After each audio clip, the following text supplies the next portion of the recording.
perde, işte melodi ve usul. Yani bu üçü. Bu üçünün bir araya gelmesiyle oluşuyor sistem. Yani sadece perdeyle şeyle olmuyor yani, melodiyle olmuyor. Ritmi de yakalamak lazım ki nerede kuvvetli mızrap, nerede zayıf mızrap vurmayı hissetmek lazım.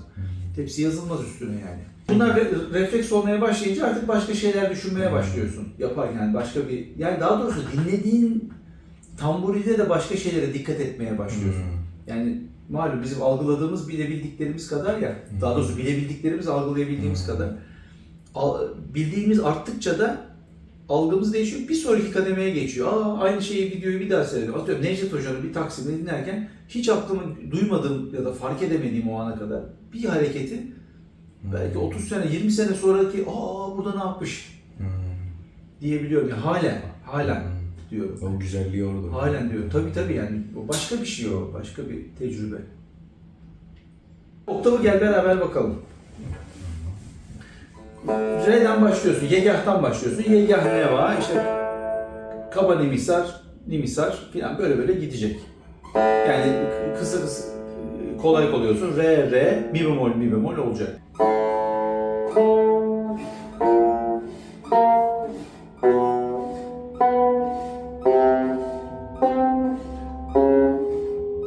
Kolay gibi görünüyor ama zordur.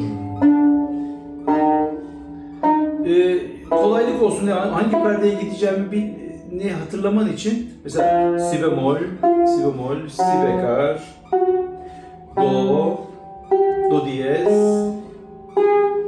re gibi gitmek. Sonra do diyez, do bekar, kromatik gidiyoruz. Si bemol. Hem ses. Evet.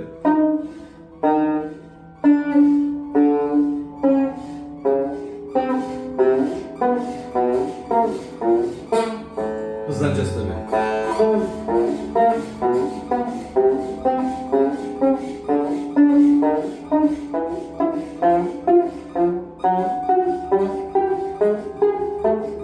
diye hızlanacağız. Böyle baş dönmesi yapıyorum güzel kafa yapar. Bakmaktan güzel bir hareket biliyor musun? Böyle güzel. J'yi vurduktan sonra bir sonraki perdeyi düşünüp oraya bakmak ve bunu vurduktan sonra, mi bemole vurduktan sonra buradaki mi bemole gözünü çevirmek. Buradaki mi bemolü yakaladığın anda orada mi bekara bakmak. Oradaki mi bekarı yakalayıp buradaki mi bekara bakmak. Şimdi orada fa'ya bakmak, burada fa'ya bakmak, orada fa diyeze bakmak. Ve bunu bir ritim içinde yaptığımız için bir anlamı olacak bunun. Belli bir usul içinde olduğu için belli bir ritmik yapıda. Yani adımını attığın anda bir sonraki adıma bakacaksın ve tam buradaki uzun atlamalar, çok uzun atlamalardan bir tanesi. Başka sazda böyle bir atlama yok. Yani şu mesafeyi böyle ya da buradan burayı filan yakalamak. Mesela bak. Mesela böyle atlamalar vardır. Bu oktavdan da fazla. Bu işte 8-9 onlu atlama. Yani buradan yaptıktan sonra burada dururken bak artık buradan koptum ama parmaklarım orada. Buraya bakıyorum. Çünkü gördüğümüz noktaya parmağımız net geliyor. Hani böyle atarsın ya, havada böyle tutarsın. Yani aynı onun gibi eline bakmana gerek yok ya da şöyle bakmana gerek yok. Hem elini hem onu görmene gerek yok. Bu elin senin zaten, beyin de bunu biliyor. Sen onu nereden düştüğünü görürsen tutarsın. Burada da aynı hikaye var. Önce bakmaya alıştırması bu.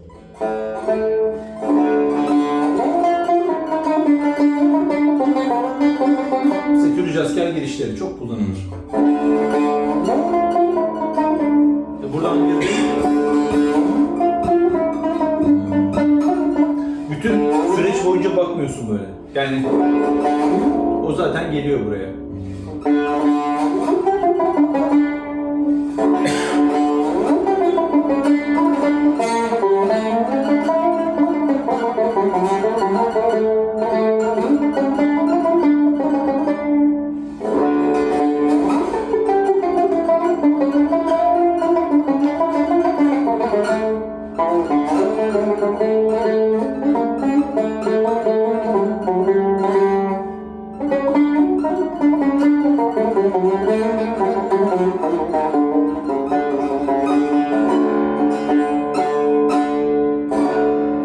patlayacağın noktaya bakıyorsun gözünle. Türk müziği zaten genelde böyle grafik olarak gidiyor. Yani hep yanaşık seslerle gidiyor.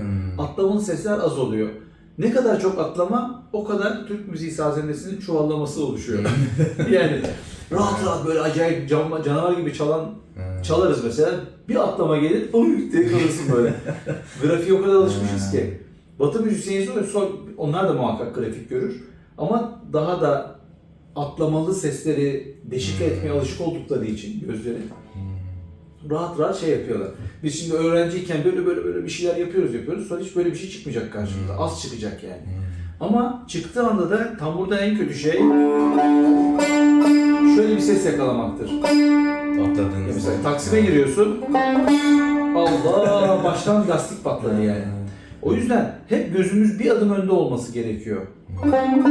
Göreceğim onu yani. Bak sana baktığım halde. Önce görüp sonra.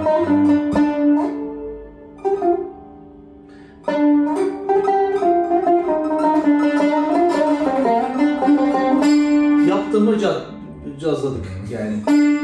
Ne oldu? Geriye bastım birazcık sadece. Perde doğru da perdenin gerisi.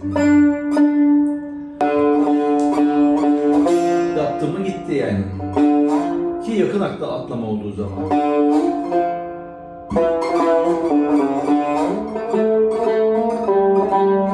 Hep önden bakıyorum gideceğim yani.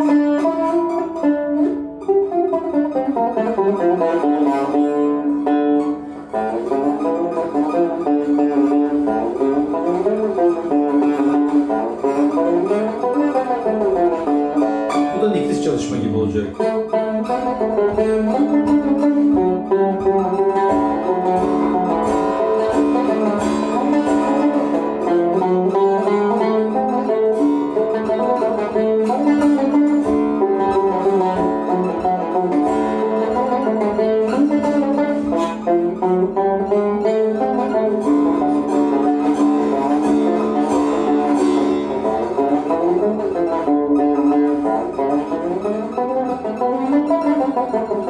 Bu da Cemil Bey'in kendi yaptığı keriz.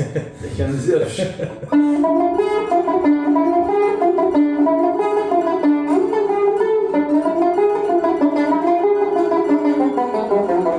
Bunları çalışmak için yapacağız. Tamam mı bunu? Ne perdesi var, ne bir şey var yani. Rahat bir eser ama hem bilinen, sevilen bir şeydir. Ondan sonra hem de bizi asıl birazcık agilite, birazcık daha güçlü basmayı sağlayacak. Çünkü ne kadar hızlı şey çalarsak parmaklar acayip güçleniyor. O yüzden biraz da onlara da hızlanmak. Sonra gene döneriz. Tamam.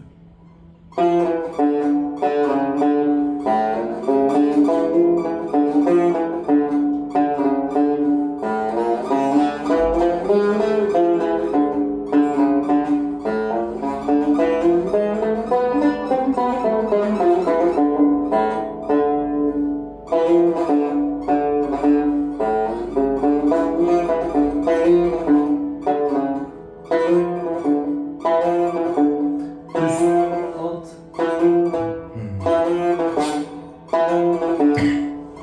Si bemolü şeysiz alıyoruz, mızrapsız. La'ya bir mızrap, si bemol'e bir mızrap yok.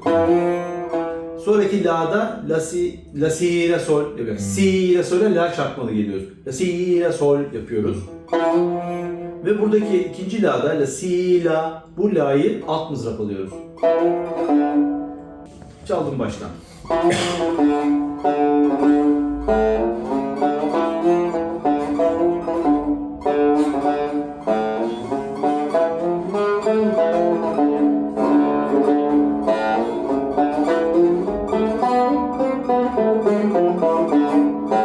Geçtim.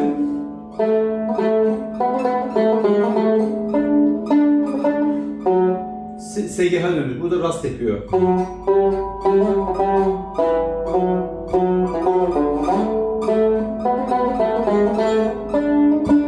Kromatik.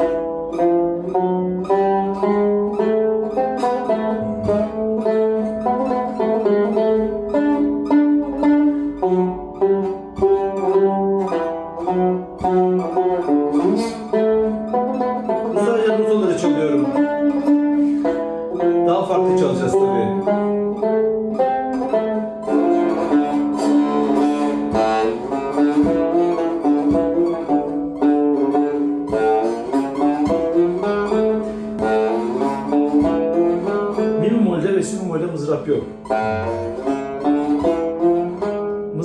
sız çaldığımız yerden bir sonraki nota illaki alt mızrap.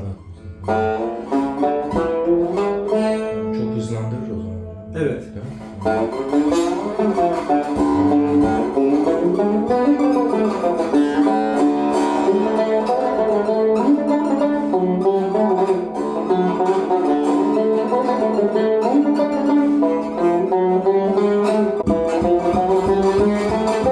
Bu da yapılabilir.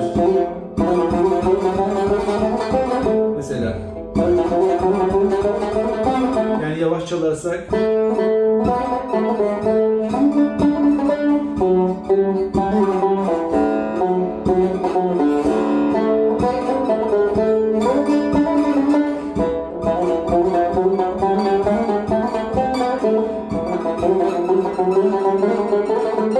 Hızlıyken bu hızlı olmaz ama ikili olur.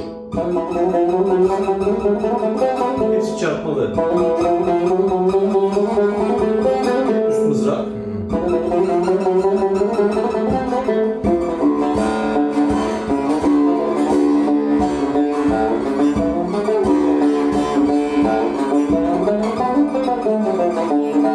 Son kısmı çalıyorum yavaş. Hep çarpmalı bak.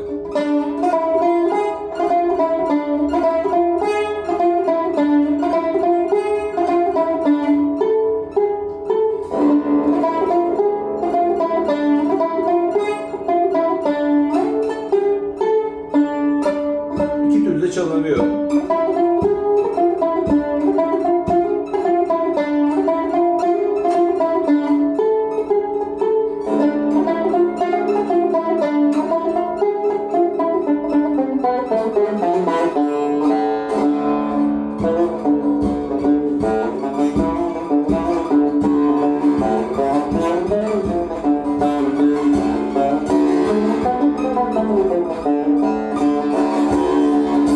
Bu bir oyun müziği, sirtaki müziği. Sirtaki hep böyle hızlı hızlı çalınıyor. Yok. Ağır başlar biliyorsun sirtaki, yavaş yavaş hızlanır. Bu da ona eşlik müziği. Nihayet sirta. Longa da diyorlar hoş ama.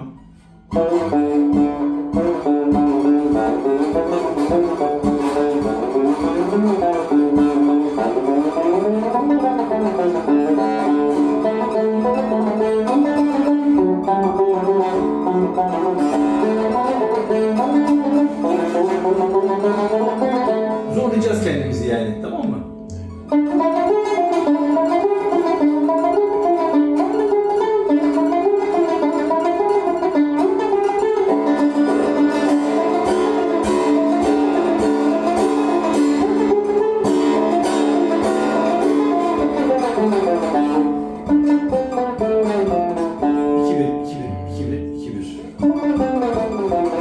Daha kolay oluyor.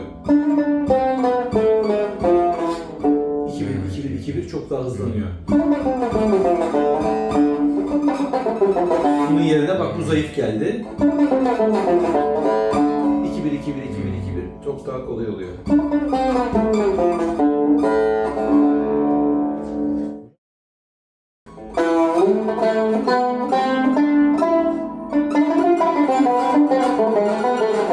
Bak şimdi. Sadece burasını bile çalışabilirsin.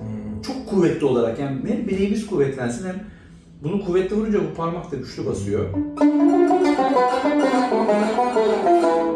O zaman tek tek sesleri ayırabilmeye başlamamız lazım. Yani genelde yapılan şöyle bir şey oluyor. Böyle yalap şalap. Böyle bir gider de gider.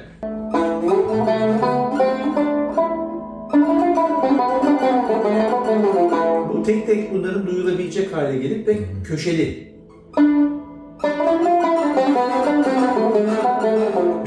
Bir. Birler hep güçlü. Bir.